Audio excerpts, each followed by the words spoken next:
Okay, hello everyone. My name's Lauren Tierney. I'm a graphics reporter at the Washington Post, and I want to thank you all for joining my live stream today. This is my first time doing a live stream for map making, so bear with me. Hopefully the sound works, and if all goes wrong, I'll do a recording of this talk to post later, but fingers crossed everything goes well. So my talk today is focused on making maps on deadline. And for this talk, it's just going to be a very brief 30-minute talk, and I'm focusing on tips and tricks for fine-tuning your maps in a hurry. So, um, fine-tuning your maps in a hurry, this means, giving the final touches to those maps just to give them a little bit extra, extra design bits just to make them look a little bit cleaner, a little bit more finished before publishing or before printing or whatever your map is meant for. So I'll be focusing working in Adobe Illustrator today. Maybe on another talk I'll do something in QGIS or some other map fine-tuning bits, but today we're working in Illustrator. So now I'll switch over to my active Illustrator window. And there we go, there's my slide I made earlier. And also, I may or may not be able to manage comments and presenting at the same time. So please, if you have any questions, feel free to reach me on Twitter. Also, my website has a comment box as well where feel free to submit questions. But if I have time at the end of this and I'm able to tune into comments, I will be sure to do that. But there's multiple ways to reach me, so never hesitate to reach out if you have any questions. So for the example for this talk, I'm going to use a map that I created about a month and a half ago for the Washington Post, and it was for a story focused on nominated leases for oil and gas development in southeastern Utah. And this area of southeastern Utah happened to be very close to Bears Ears National Park. That's an area that there were boundaries set aside during the Obama administration, and those boundaries were changed during the Trump administration. And so there's been a lot of boundary changes in that area and also pushes to develop in some of these areas. So the assignment for this was to create a map to highlight where these nominated leases were, or where these nominated leases are, and also their proximity to Bears Ears National Monument, as well as some national parks nearby. So for this map, first, a lot of the maps we do at the Post, a lot of times they have to start from scratch. So building a base map from scratch or building data set from scratch. And so sometimes this can take a lot of time, but sometimes we have resources on hand that can help make building a map a little bit speedier. So since this map was focused in southeastern Utah, this happened to be an area that me and some colleagues had worked on a project recently, and this project was focusing on these areas that were once protected by Bears Ears National Monument and are now left unprotected by the different administration boundaries. So for this project, we went out to Utah. We flew drones. It was a big visual immersive project. Typically this should be loading, but I think the streaming is going a little bit slow. And so I'll scroll down here to this map that I made for the project. And this map was built to show the different boundaries in the Bears Ears region. So the state boundaries, the county boundaries, the original Bears Ears National Monument boundary, and the new Bears Ears National Monument boundary. And this was a map that I built early last year, so actually about a year ago now. And this relief I built in Blender. I won't go over how to build maps in Blender for this video, but this map was built in Blender, and it was built for this screen size. But when I built this base map, what I did was I built it out to be a massive, what I call, as you'll see in my layer names, Blender render. So this relief that I built for that past project covered an area that was much bigger than what I needed for that project. But one of the things that me and my colleagues like to do at the Washington Post sometimes is when we build these relief maps, we build out more than we're actually going to need. And one of the reasons is, one, a lot of times things can change, so we might have to change the extent of the map, we might have to change what gets included, if we need more area, if we need less area. Also, it's really nice to build out extra area in your base maps in case another project comes up. So for instance, for this project, this was in the northernmost part of the Bears Ears region. So the Bears Ears region is kind of framed by this, we've got the Colorado River here, if you can see my mouse, and then in the southern part, the San Juan River in the south. The area where these nominated leases were in this northernmost part, and so I was able to use extra extent from this map to get a base going, which was really, really helpful. Just to have a base map built. So this relief would have, or any relief for this map would have taken a couple hours, and in this case, I had something made from a past project that had extra extent that I can pick up and use. So I really recommend if you're doing a lot of maps and stuff or mapping the same area a lot, and we do a lot of maps of the Bears Ears region for different news articles, I highly recommend build out a bigger base than you need. There's some debate over, different resolutions for different scales, which I understand, and that's very accurate, but when we have to make maps in a hurry, having that extra map there is really, really helpful. So for this map, I'm really only interested in this small area. So I'm going to use this clipping mask that I created. And this map I created about a month and a half ago. So obviously this map took longer to make than what we're going to do today. But I just want to show you the steps for fine tuning. So I framed in the area that I knew where my data sets were. So if I turn off the Blender render and I turn on my boundaries, these are the boundaries that I exported, in this case from QGIS. For GIS, I use QGIS, and I also use ArcMap as well. For this one, I used QGIS. I already had a QGIS document that had a lot of the Bears Ears region boundaries in it already from that Bears Ears project. And so I exported the boundaries out as a PDF from QGIS. I brought it in using these boundaries, and then also the boundaries I had overlaid from the past Bears Ears project. I lined up this Blender render. And you'll notice with these boundaries, one thing I want to highlight too is there's a lot of different colors going on. And one of the tricky things for working with this was picking these colors. And one of the things me and my editor had in mind was using or making sure it was colorblind friendly. So we use this plugin called Color Oracle, and I'll highlight it up on the screen right here. Color Oracle is really handy. It's a plugin for Macs, Windows, and it turns your entire screen into the different types of color blindness of what someone would see. And so always be sure to be designing your maps that colorblind friendly. And so for this project, there were a lot of colors going in this boundary, so I was sure to check that they were colorblind friendly. So I'll do a quick change to my screen right now. Hopefully this will go through.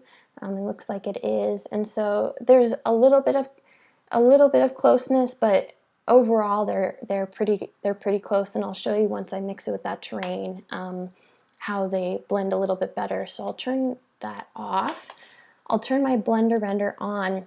And you'll notice for this map, so I have the boundaries and polygons set to multiply, and they're set to multiply. I was hoping to be able to use this base map at full force, but really it does not work. This is going to be a locator map that's going into an article, a really quick one. It's not meant to match photography and such like that Bears Ears project I showed before, and so I'm going to turn the dial down on this thing. So I'm going to select my Blender render, I'm going to go over to opacity, and I'm going to drop it down to just 35%. Let's just bring it way down. And it's nice to have that really saturated Blender relief, but for the purposes of this, the purpose of the map is to highlight the boundaries, not the relief. And so with this map, I have the relief on just very lightly, and then letting those boundaries really pop. And those boundaries, like I mentioned before, I've added multiply to those, so that allows that color of the terrain to really come through those colors, and it lets those colors be a little bit more saturated. So that multiply is something I really like to work with when I'm working with terrain maps, and it really gives it a little bit more of a polished look. So I've got my boundaries. I also want to add roads. So I've got this major road and highway, and I'll turn on my little highway shield here. And for the highway shield, you'll notice it's not in its own layer, and this isn't the most organized file, but you know, this is what it is. So it's when you move fast with map making, you just kind of have to, sometimes you can't be as organized. I try to be as organized as possible with layers. It helps build things out, but sometimes things get thrown in. So I have this road in here, and one thing I like to do to add a little bit more polish to the roads is to add a highway casing. And so let's go to that road, and then I'm going to open that up. And all these little road parts, so if I select that, I've got two strokes going on here. So I've got a dark gray stroke that's at 1.5, and then I have a light gray stroke that's at 0.5. And that light gray stroke is, that's that middle part, and then the dark gray is that outer casing. And I've set the gray to multiply so that it brings in just a tiny bit of color from that terrain.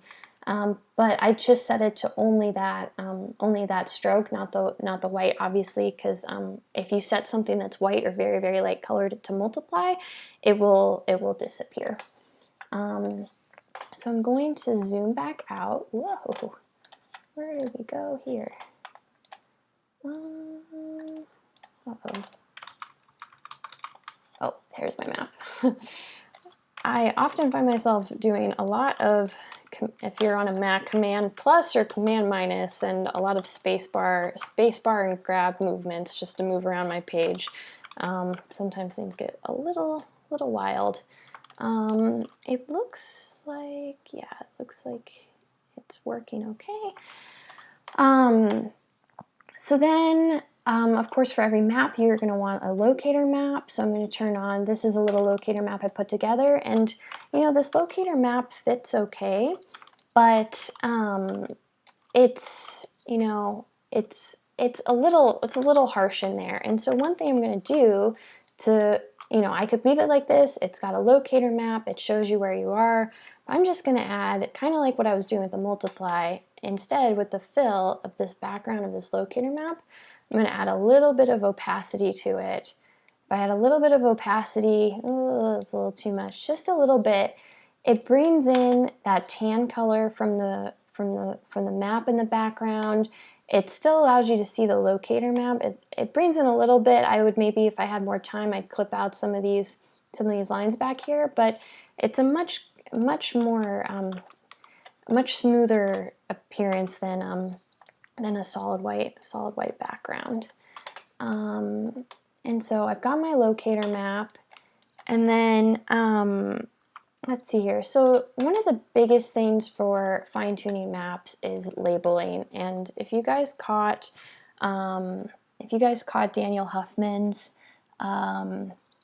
presentation earlier today, he did a really great presentation on label placement. And so a little bit of this is going to be just some rough label placement stuff, but really go to his presentation by Daniel Huffman to learn some more ins and outs of map labeling. But we're going to do this live here. So before I move these labels, I'm going to lock my map. I don't want to move anything else around here. And then I'm going to start cleaning up these labels. So one of the things that I want to do is, you know, we could have these all black labels here, that's fine, but I think one thing that really makes them tie in with the map a little bit better.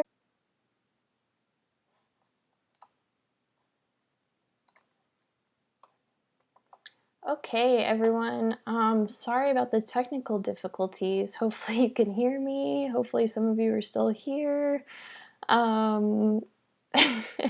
my computer completely crashed, so completely shut down. So I got everything open in a hurry. I'm just going to finish this real quick. We've jumped ahead, it looks like. My file didn't save, so we've got the final map here. But in the last few minutes that I have, I'm just going to fly through the part I was going to do about text labels. So just to skip ahead, I'll skip the type placement for now, but what I was going to say before everything crashed and burned is with these labels. So before they were all black labels, and yes, you can label things in just one color, that works. But one thing I did with this final map is I matched the color of the label to the actual feature.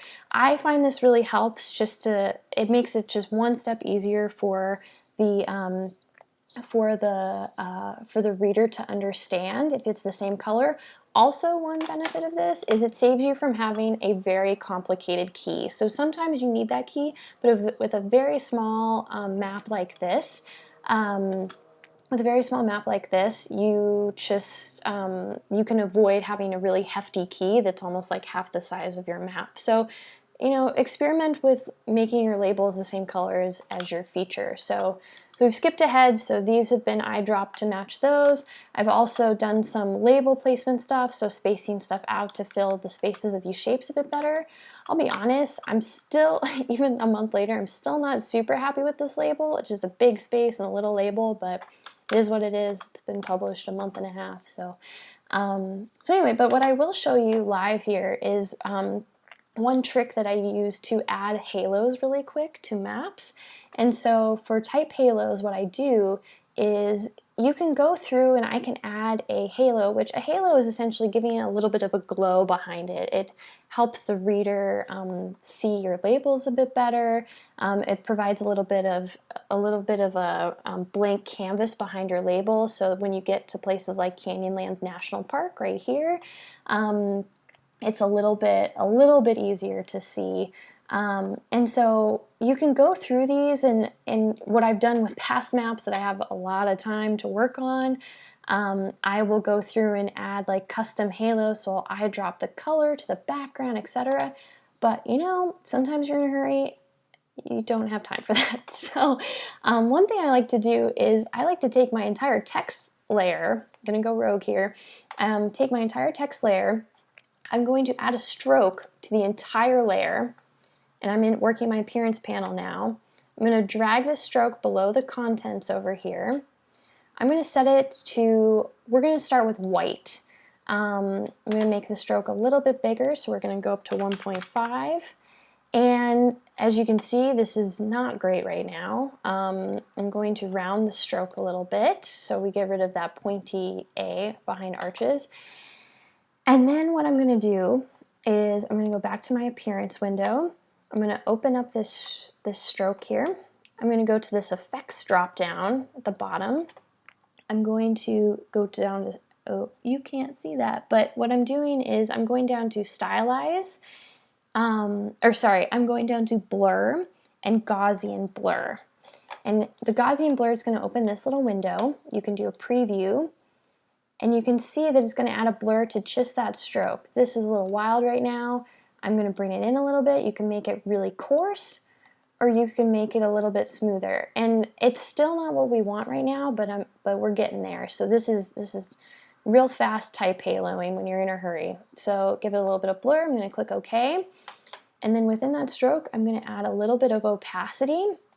And by adding this opacity, what I'm allowing it to do is it has that white in there, but it's allowing that white to pick up the colors that sit behind it. So it actually, in this case now, it looks like I made halos, text halos that are like a light tan, but really it's just a white halo turned way, way down. And again, if I was working on a long-term print project or something else, I would probably manually do halos for each of these, but for digital mapping in really tight deadline, this is how I do really, really quick halos. And so I've got all my text layer in there. I also included my scale bar in that same layer that I gave a halo. So if I go to this, and I'm going to hit Command H, and that allows me to turn off these lines so I can better see what's going on.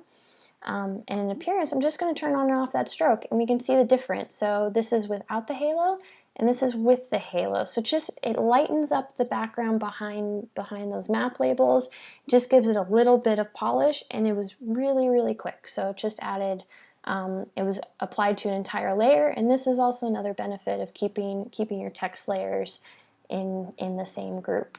One little caveat in the last couple minutes I'm gonna add is for projects so this was a project that was going to be exported as a JPEG, but for projects that are, and I'll switch to this next map, this is a map we worked on, Joe Fox and I, using Descartes Labs imagery for a fall leaves project. And for this one, this was going to be run in AI to HTML, which means that the background image would be a picture, but all the text would read in HTML for online. And that halo trick I showed does not work for AI to HTML. If you run AI to HTML and you try that halo trick, it will not work. And so what I've been doing to add halos for AI to HTML projects is I create little boxes behind my labels. You're probably thinking that sounds pretty time intensive. Sometimes it is. Sometimes I can take the same rectangle and copy and paste it a billion places, and it's pretty fast. But I just wanted to mention that that's a caveat if you're working in AI to HTML, which I know a lot of us working in news are, and so I use these rectangles, but I treat them, the appearance is pretty much the same. So if you look at the appearance, rather than applying a Gaussian blur to the stroke, I'm just applying it to the fill of that rectangle, and I'm adding a little bit of opacity. And one thing also to mention too is for a background like this, so on the last map we used like a white to create a transparent blurred halo. On something like satellite imagery or something darker, you really want to lean more towards these darker saturated halos. If I were to put this light halo on a light type on a dark background, it would make this entire type look pretty fuzzy. So I'll do this real quick with the Chugach Mountains here. I'm outside Anchorage, so if I were to change this stroke color to white, and turn off multiply. It's really not what you want. So really, when look at your background, look at the kind of map you're making, and take that time to play around with the halos, because halos can really spruce up your map. Take it from kind of something quick to just adding quick halos makes all the difference. It looks like you spent an extra 30 minutes on it. So to wrap up here, I wanted to share some resources. These are just a couple quick ones that I use a lot. I know there's a ton out there, but just for people who are joining the live streams, who are maybe new to the cartographic community, the North American Cartographic Information Society has a YouTube channel with lots of great videos. The last couple years, they've been recording all of their conference talks. A lot of the people speaking today present at that conference. All the videos are free, and also they live stream their conference every year. So consider checking that out, especially if you're not able to travel. There's some really great resources. Also, Creative Carto on Twitter, Instagram, also on the Spatial Community Slack is a really great way if you're doing a lot of hands-on stuff, like maps or drawing maps, or want to get some feedback. And also recently I've been joining in with GIS Chat, and it's really great on Twitter, and really Twitter, there's a great community for cartos, and also I encourage you to reach out to the folks that are presenting today, and reach out to people who you see their work and you want to know more. I found in this community people are very open to help. And with that, I want to thank you guys for joining my presentation. I'm sorry for the technical difficulties, but hopefully you guys learned a little bit about fine-tuning maps, some really quick halo making techniques that really help kind of fine-tune the map, and hopefully in other videos we can get to some of the stuff that I had to skip over. But thank you all, and yeah, reach out if you have any questions. Thank you.